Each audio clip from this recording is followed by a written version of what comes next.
તો જઈએ હવે ગાર્ડનની અંદર થોડીક વાર ફરી, પછી એક બીજી જગ્યા પણ હજી જવાનું છે. આ બધું નજારો છે, જઈએ ગાર્ડનમાં થોડા.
મજા તો એટલી બધી આવે છે કે ત્યાં આનંદ એટલો બધો આવે કે હજી જોવો છે પણ હજી તો અડધું જ થયું છે. બાપુ પૈસા વસૂલ થઈ જાય ને ટિકિટ? આપણે હવે આવો ક્યારેક તમે બધા ફેમિલી સાથે આવો ને તો બહુ મજા આવી છે. અમે તો આવેલા હતા પણ વર્ષ દિવસ પહેલાં હું અહીંયા આવ્યો હતો, પણ અત્યારે આવ્યા પણ અમને ઘણો આમ બદલાવ જોવા મળ્યો. ને એકવાર જરૂર આવો, બધા ફેમિલી સાથે આવો ને તો બહુ જ આનંદ મજા આવે.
આપણે ગુરુકુળ ગયેલા હતા પણ ફોન આપણો બંધ થઈ ગયો હતો, કારણ કે ચાર્જિંગનો થોડોક ઇસ્યુ આવી ગયો હતો. અને જમવા એક જગ્યાએ જવાનું છે, તો અહીંથી કદાચ તો થાય દૂર વાગી ગયા છે અત્યારે 7 ને મિત્ર છે એટલે જવું પડે એમ છે. ને ફોન આવ્યો છે, 2 દિવસથી ફોન કરે છે, તો ચાલો હવે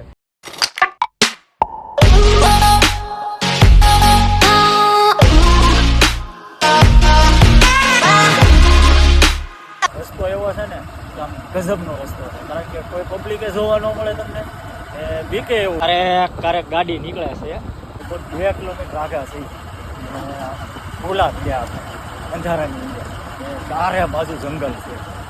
ભાઈ બધા ફોન કર્યો છે, લોકેશન નાખે છે, જ્યાં એટલું તમારે અંધારું અંધારું જ નહીં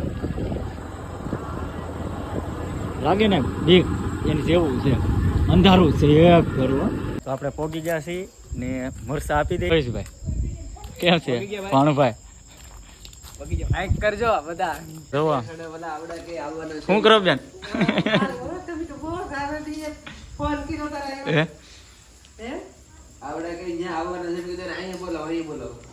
તો આપણે ગોટા બની ગયા છે ને બેસી ગયા બધા. જોવા અમારા પટેલ, ભાણુભાઈ, ભાવેશભાઈ જો આ ગોટા બની ગયા છે. આ પાણી બેન ગોટા બનાવે છે.